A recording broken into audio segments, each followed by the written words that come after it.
Hey guys, here we are for week 14 of 14 Vaughn weightlifting program. Gonna chat with you guys a little bit more about those details here in just a minute, but I thought while I'm here in my hometown of Conowal, Oklahoma, visiting my family for the holiday, I would show you guys where I started. So, started here in Conowal as a sophomore in high school at our field house. That's the first time I ever did any Olympic lifts. My first competition was January of 1998, which was when I was a senior in high school, and ever since that competition, my dad helped me build a platform actually right here underneath our carport. So we had a platform here that we leveled and re-leveled every couple weeks by picking it up and scooting some gravel back underneath there where we needed. So I had some weights out here, a bar, and an old squat rack that barely held the weight that I was lifting. But that bar that I had was very rusty and no spin on it. So this is where I started. Had a tarp there to keep the rain out, and I remember being out here after getting off of work delivering pizzas for Domino's. Got home late a number of times. It was dark and raining and storming and cold, and it didn't matter. I was out here anyway. But I was out here for the first year of my career, and right here is probably where during that first year I gained my most strength. Of course, just starting out.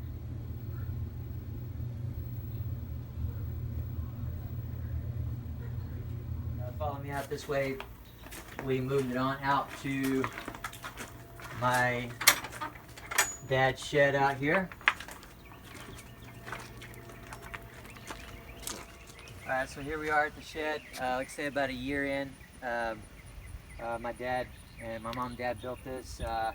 My dad, I think, really took the opportunity to build this shed that he'd been wanting for a long time. Used my weightlifting habit as an excuse, but this is where I spent the majority of my time for that next year. Out here, open this up. Probably the first 3 or 4 months we didn't have any concrete, so it was just a building and dirt that again we had to pick it up and level and re-level the platform with. But laid the concrete down, and then you walk in here, you see the platform hasn't been used in a while, but here's the old platform that we had to put some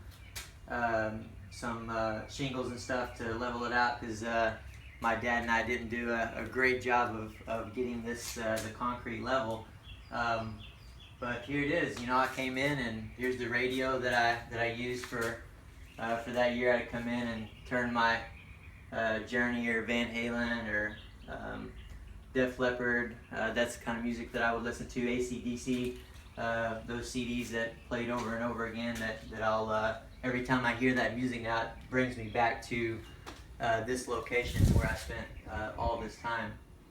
But yeah, I just wanted to take the opportunity to show you guys that. But let's get into the program that you guys are on. I'm going to come out here and get my notes. And again, you guys are on week 14 of 14. Some of you guys are in a competition.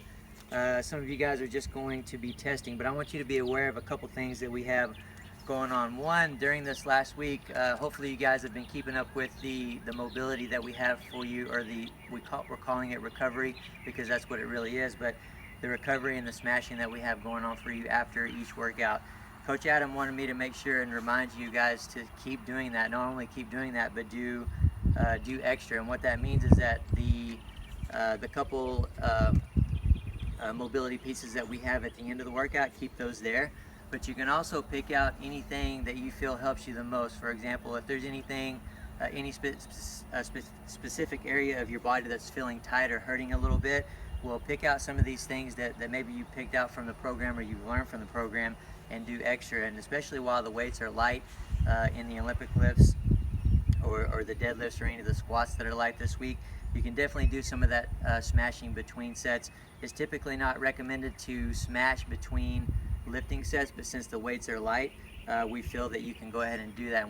And Adam and myself have done a lot of experimenting with that, and we feel pretty safe to say that you can do that during this next week.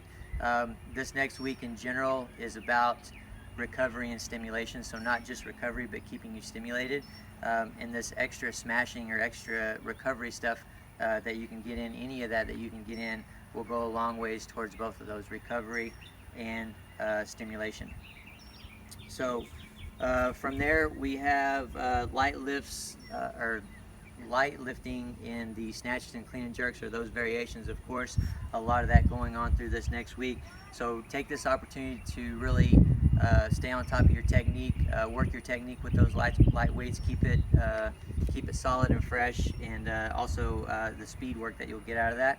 We also have heavy squats towards the beginning of the week. There's going to be a range of I think 2 to 5 sets of 5 that you can work up to a heavy set of 5 if you feel good.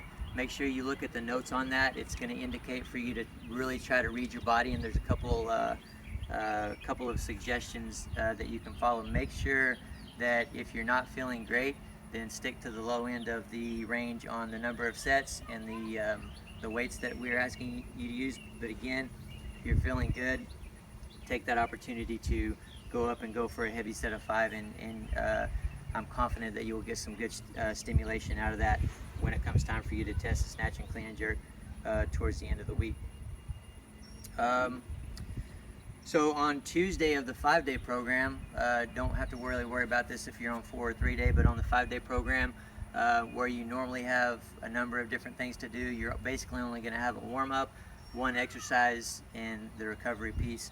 So make sure you keep it at that. That's extra recovery that we want you guys to get in there. And that day, it's going to be a great day for you to spend some extra time smashing in on the recovery stuff that I talked about. All 3 of the programs, the 3, 4, and 5-day, are written as you're competing on Saturday. So if you're competing, or you need to test on Friday instead of Saturday, or Sunday instead of Saturday, and a lot of you guys will be doing that, make sure that you adjust as needed. And that may look like, for example, the 5-day program is written for Monday, Tuesday, Wednesday, Friday, Saturday. Maybe the only adjustment that you need to make if you're going to lift on Sunday is just go Monday, Tuesday, Wednesday, Friday, and then rest Saturday where you would normally lift, and then compete on Sunday. So it doesn't have to be too difficult. If any of you guys are struggling with that, send us a note, and we'll do our best to answer your question and help you adjust if we can. One other thing, right now the way that the program is written at the end of the week, on your test day or your competition day, it just says find 1 rep max, and that's basically what you're trying to do in competition. But also look for me, or keep looking at that program. Don't just print it out and leave it at that, because I'm going to add some warm-ups for you guys. So just some general rules that I use when I'm warming myself up in competition, or when I'm warming other athletes up, some kind of percentages that you can kind of go off of and help you better prepare for your test day or competition day. But other than that, guys, this is it. This is what we've been working on for the last 13, 14 weeks. So stick to the program, stick to those light weights, be conservative, hold yourself off for the test towards the end of the week, and definitely please let us know, again, if you have any questions, but also let us know how you do when you test, and we look forward to hearing from you. See you next week.